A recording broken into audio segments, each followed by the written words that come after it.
नमस्कार मंडळी, मी नितीन स्टोरीवाला भद्रावतीकर नितीन या चॅनलवर तुमचे स्वागत करतो। मंडळी, ही कहाणी शेवटपर्यंत ऐका आणि आवडल्यास लाईक, कॉमेंट आणि शेअर करा आणि अशाच प्रकारच्या नवनवीन कहाणी ऐकण्यासाठी चॅनलला सबस्क्राईब करायला विसरू नका। चला तर कहाणी सुरू करूया। कहाणीचे शीर्षक आहे संधी। उन्हे उतरत आली होती। रस्त्याच्या दोन्ही बाजूस घरांच्या रांगा होत्या। काही दगडविटांच्या व मातीच्या भिंती, पत्र्याच्या जागोजागी पडलेल्या कौलांच्या छतांची साधी घरं होती। काही सिमेंटची, कौलारू, थोडीफार टापटीप घरे होती। एखादे बऱ्यापैकी रंगरंगोटी केलेले एक मजलीच पंजराचे ऐसपैस बंगलीवजा घर होते। रस्त्यावरून तो चालला होता। फिसकुटलेला चेहरा, दाढीचे खुंट वाढलेले, केस विस्कटले होते, डोळे खोल गेलेले होते। तो होता रमन, 32 वर्षाचा तरुण। त्याची अशी अवस्था होण्याला तसंच कारणही होतं। आज तो त्याने केलेल्या गुन्ह्याची शिक्षा भोगून, तुरुंगवास भोगून येत होता। त्याच्या घरासमोर येऊन तो थांबला। तोच शेजारच्या घरातला मुलगा बॉलशी खेळत खेळत रस्त्यावर आला। रमनची नजर त्याच्याकडे गेली। त्या मुलानेही रमनकडे पाहिलं। रमनने स्मित केले। लहानग्याचा चेहराही फुलला, पण पुढच्या क्षणी त्याच्या चेहऱ्यावरील आनंद मावळून त्यावर काहीशी भीती उमटली। झटकन बॉल उचलून तो घरात पळून गेला। रमन काय ते समजून गेला।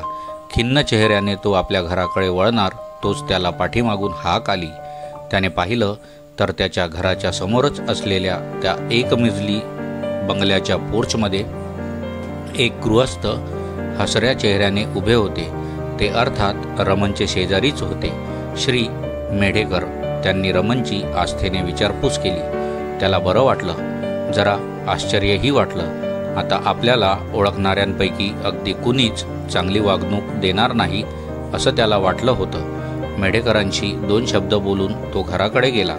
रमन चांगला शिकला, सवरलेला तरुण, पण काहीसा आळशी व कामचुकार। सदन घरामध्ये लाडाकोडात वाढलेला असल्याने मेहनत करण्याची गरज व त्यामुळे सवय नव्हती। इच्छा तर त्याहून नव्हती। शिक्षण पूर्ण केल्यावर त्याने नोकरी सुरू केली, पण रस न वाटल्याने काही दिवसातच ती नोकरी सोडून दिली।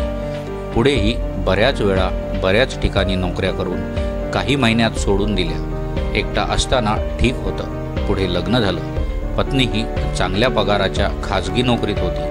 तेव्हा तर त्याने प्रयत्न करणंही कमी केलं। पत्नीच्या पगारावरच घर चालू लागलं। पुढे त्यांना एक मुलगी झाली। आता बायकोला काही काळ नोकरी वगैरे करणं शक्य नव्हतं। तेव्हा नाईलाजाने पुन्हा त्याला कामधंद्याचा शोध घ्यायला सुरुवात करावी लागली। आणि आता तो एकटाही नव्हता। खांद्यावर जबाबदारी होती, पण म्हणतात ना, स्वभावाला औषध नसतं।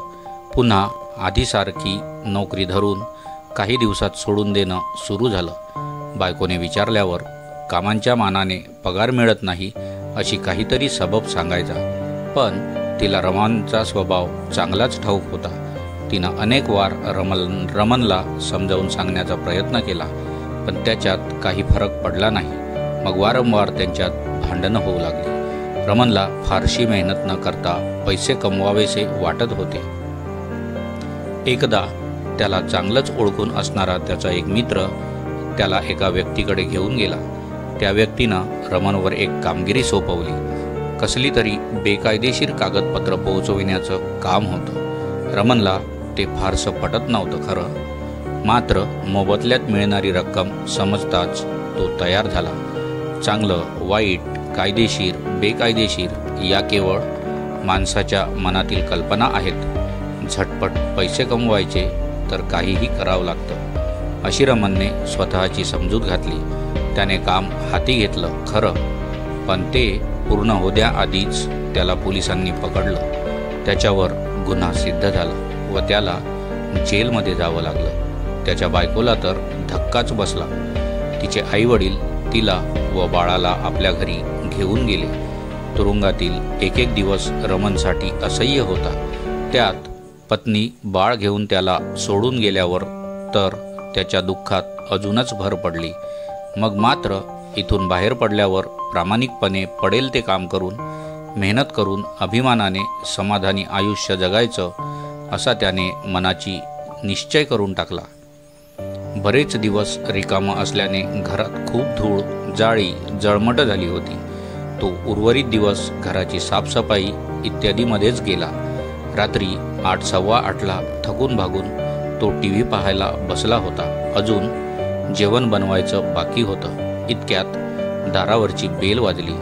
त्याने लगबगीने उठून दरवाजा उघडला. दारात मेढेकर उभे होते. हे मेढेकर असतील साधारण 45चे. उंच मध्यम अंगकाठी, सावळा रंग, चष्मा आडचे घारे भेदक डोळे त्यांच्या हुशारीची साक्ष देत होते. अर्थात ते होतेच विचारी आणि चाणाक्ष आणि तितकेच समंजस व सहृदय होते. रमनला जेल होण्याच्या 9-10 महिने अगोदरच ते इथे राहायला आले होते. पण फारच कमी वेळात रमनच्या मनात त्यांच्याबद्दल आदराचे व आपुलकीचे स्थान निर्माण झाले होते. त्या चुकीचा मार्ग दाखवणाऱ्या मित्रापेक्षा यांच्यासारख्या माणसाच्या संगतीत राहिलो असतो तर किती बरं झालं असतं. त्यांच्याकडे पाहता पाहता रमनच्या मनात एकदम विचार डोकावून गेला. त्यांच्या हातात एक डब्बा होता. त्यांच्या पत्नीने रमनसाठी व त्यांच्यासाठी जेवणाचा डब्बा दिला होता. रमनसोबतच रात्रीचं जेवण करण्याचा त्यांचा विचार होता. त्याने मेढेकरांचे हसून स्वागत केले. मग दोघांनीही गप्पा मारत जेवण केले. मेढेकरांची विनोदबुद्धी लाजवाब होती. त्यांनी आपल्या व्यवसायातील अनेक गमतीजमती सांगितल्या. त्यांच्याशी बोलता बोलता रमनचं गांभीर्य उदासीनता बरंच कमी झालं. तोही मोकळेपणाने बोलू लागला. मेढेकरांच्या मनात काहीतरी बोलायचं होतं, पण ते बोलले मात्र नाहीत. ही वेळ बहुधा त्यांना त्यासाठी योग्य वाटली नसावी. जेवून झाल्यावर काही वेळाने ते घरी गेले. दुसऱ्या दिवशी रमनला उठायला अंमळ उशीरच झाला. ते साहजिकच होते. शारीरिक नसला तरी मानसिक थकवा खूप आला होता.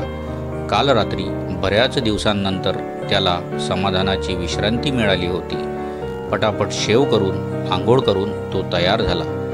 त्याचं कालचं अजागळ रूप पूर्णपणे पालटलं होतं. सफेद फॉर्मल शर्ट आणि काळी पॅन्ट अशा साध्या पण सोबर पोशाखात त्याचं मूळचं साध्या सरळ सुशिक्षित तरुणाचं रूप आरशात पाहून त्याच्या चेहऱ्यावर कौतुक आणि समाधान झळकत होतं. तो बाहेर निघण्याच्या तयारीत होता.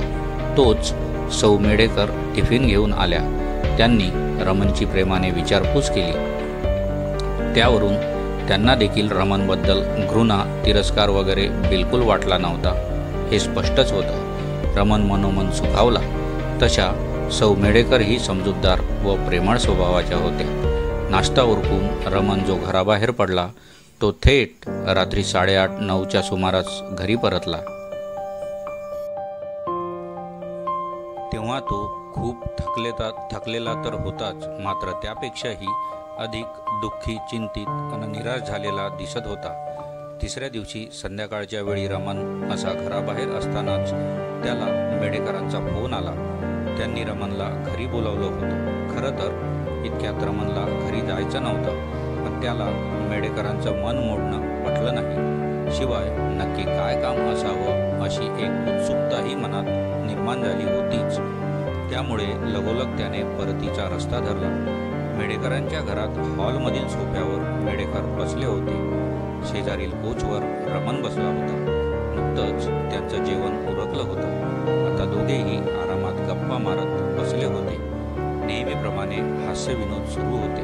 पण रमनला मात्र मेढेकरांचं त्यांच्याकडे काय काम असावं हे जाणून घ्यायची उत्सुकता लागली होती.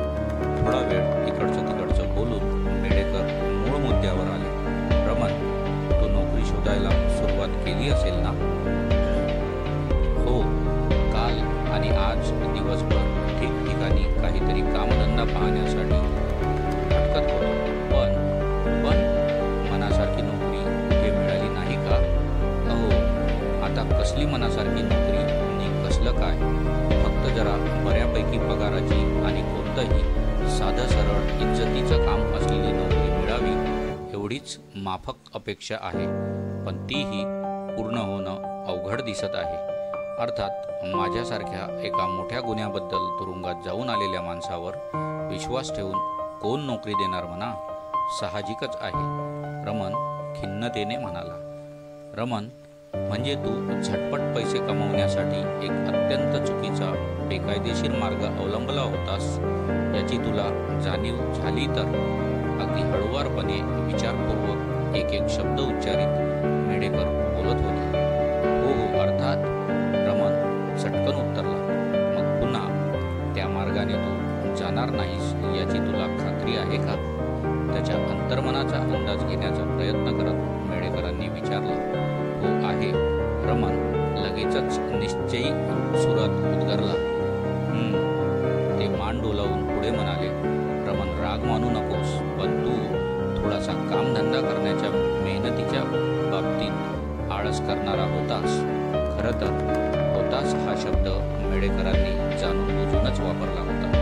आता प्रामाणिकपणे मेहनत करण्याची, कष्ट करण्याची तुझी तयारी आहे का? होय. मेढेकर काही क्षण त्याच्याकडे बघत राहिले. मग पुढे म्हणाले.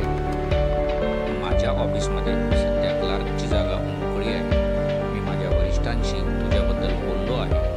सगळं नीट समजावून सांगितलं आहे.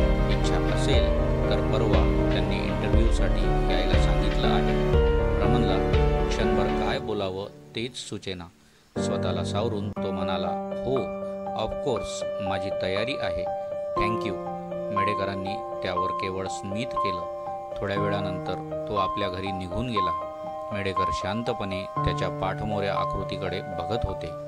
मेढेकर मगाशी रमनशी बोलत असताना त्यांचं त्याच्या देहबोलीचं बारकाईने निरीक्षण करत होते. त्याचा खरेपणा चाचपून बघत होते.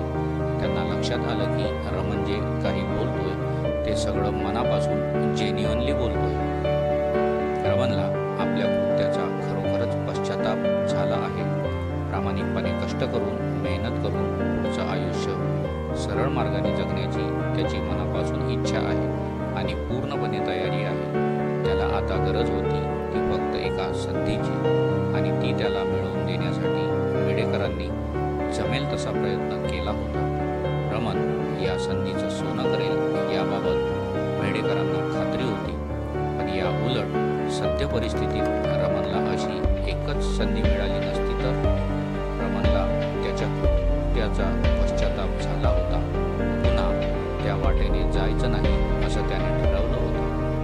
हे असे शॉर्टकट्स सोडून देऊन मेहनत करून सरळ मार्गाने जगण्याचा त्याने मनाशी निश्चय केला होता, आणि ते मनापासून ठामपणे केलेला होता. प्रश्नच नव्हता. तो निश्चयाप्रमाणे नक्कीच वागणारही होता. यातही कुठलीच शंका नव्हती. पण कष्ट करून सुखी, सरळ मार्गी आयुष्य जगण्याची इच्छा असूनही, त्यासाठी इतके प्रयत्न करूनही जर त्या प्रयत्नांना यश येताना दिसत नसेल तर मात्र काही काळाने त्याचा हा निश्चय कदाचित डगमगला असता. साधं सुखी आयुष्य जगण्यासाठी पैसा तर हवाच ना. तोच नसेल तर शेवटी तोही सामान्य माणूसच होता. त्याच्या सहनशक्तीला मर्यादा होत्या. प्रत्येक वेळी अपयश आणि निराशाच हाती आली असती तर त्याच्या सहनशक्तीचा अंत झाला असता. तो पुन्हा चुकीच्या मार्गाने जाण्याची शक्यता नाकारता येत नव्हती. मंडळी, कहाणी आवडली असेल तर चॅनलला सबस्क्राईब करायला विसरू नका. भेटूया पुढील कहाणीमध्ये. तोपर्यंत धन्यवाद.